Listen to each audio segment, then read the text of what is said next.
This is quite an old kit from Alan Gibson, the 4F. It dates from the May-Gib days, and although it's extremely accurate, there are certain elements of it which today would not be included, or rather would be excluded. By that I mean there are no tabs or slots to aid assembly. It's much more akin to scratch building.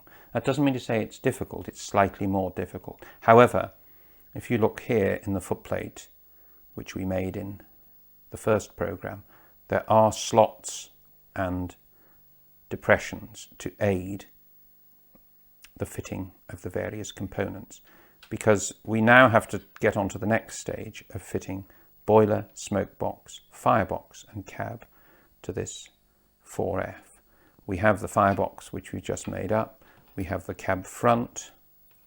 The cab, by the way, is designed exactly the same way as this, so will be made up in exactly the same manner. That's to say, using the modeller's mecha bending tools. We have a brass tube for the boiler and a piece of further brass tube which has been cut to make the smoke box.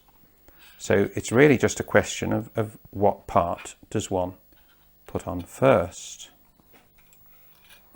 Now, if there were tab and slot construction, it wouldn't matter.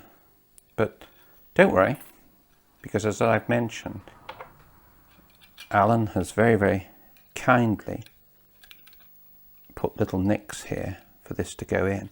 And if we've made it properly, if we formed it properly, believe it or not, it fits exactly. Now clearly, if you've made a mistake in the forming, then you're going to have fun. So what I'm going to do is start with this piece. Don't press too hard because it is a bit flimsy. Check it's all in the right place. Check it's square. Every stage, whatever you do. What I'm going to do is just tack it at this point on the rear splasher. It will mean that it's very easy to remove should it be necessary if I've got it in the wrong place.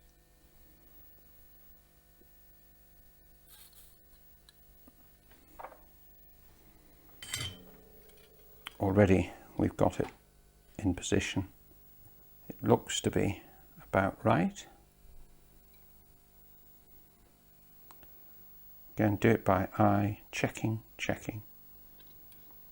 And then move across to the other side and tack in a diametrically opposite position.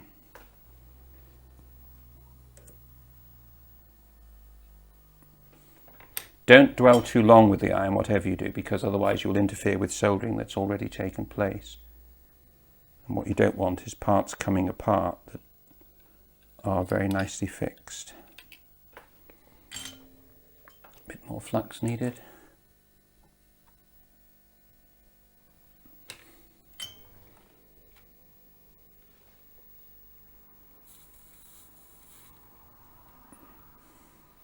A nice fizz. Looks to be pretty square. You can do a little bit of tweaking, not too much. Etched brass is quite forgiving at times, so can get away with murder. And that's nice and true. It's more of a sense of feel. You feel it go, and then you know it's in the right place. What I'm going to do now is seam all the way along. Always from the back. Sometimes it's impossible, but I should be able to get the iron in there without too much difficulty.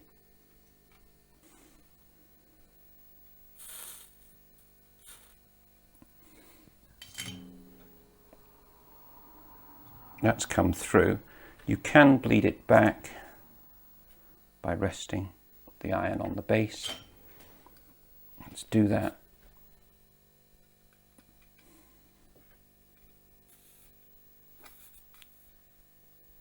And the solders should go back in. Not quite enough heat.